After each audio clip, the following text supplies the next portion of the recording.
ഇപ്പോൾ അവർ സന്തോഷത്തിലിരിക്കുകയാണെങ്കിൽ കുറച്ച് കഴിഞ്ഞ് പെട്ടെന്ന് വളരെ പെട്ടെന്ന് അവർ ദേഷ്യത്തിലേക്ക് മാറും. ഇവരോട് കാര്യങ്ങൾ പറയാൻ പോലും പല ആളുകൾക്കും മടിയാണ്. ഇവരെല്ലാം ഇമോഷണൽ ക്രീച്ചേഴ്സ് ആണെന്നാണ് പറയാറുള്ളത്.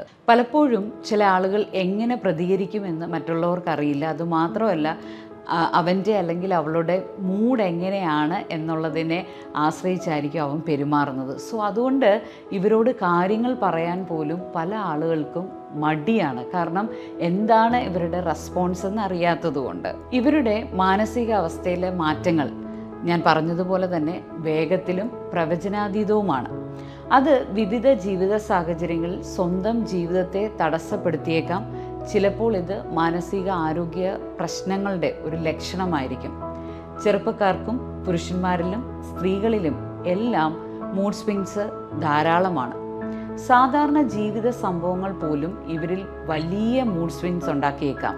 എന്ന് പറഞ്ഞാൽ നമുക്കിത് ഡിഫറൻഷ്യേറ്റ് ചെയ്യാൻ സാധിക്കണം. ചിലരിൽ എല്ലാ മനുഷ്യരിലും മൂഡ് സ്വിങ്സ് ഉണ്ട്.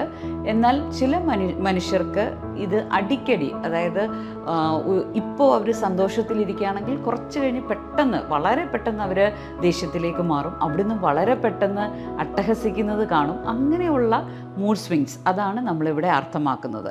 അവർ വികാരഭരിതരാണെന്നാണ് മിക്കവാറും ഇവരെ വിളിക്കുന്നത്. ഇവരെല്ലാം ഇമോഷണൽ ക്രീച്ചേഴ്സ് ആണെന്നാണ് പറയാറുള്ളത്. എന്നാൽ ഇത് നമ്മൾ പരിശോധിക്കേണ്ട ഗൗരവമുള്ളൊരു കാര്യമാണ്. ഇത്തരത്തിലുള്ള വ്യക്തികളിൽ bipolar personality disorder, bipolar disorder, depression എന്നിവ നമുക്ക് കാണാൻ കഴിയും. അതുകൊണ്ട് സുസ്ഥിരമായ ഒരു മാനസിക അവസ്ഥയുള്ളവരാക്കി ഇവരെ മാറ്റാനും അവരുടെ ജീവിതം മികച്ചതാക്കുവാനും തീർച്ചയായിട്ടും പ്രൊഫഷണൽസിൻ്റെ സഹായം കൂടിയേ തീരൂ.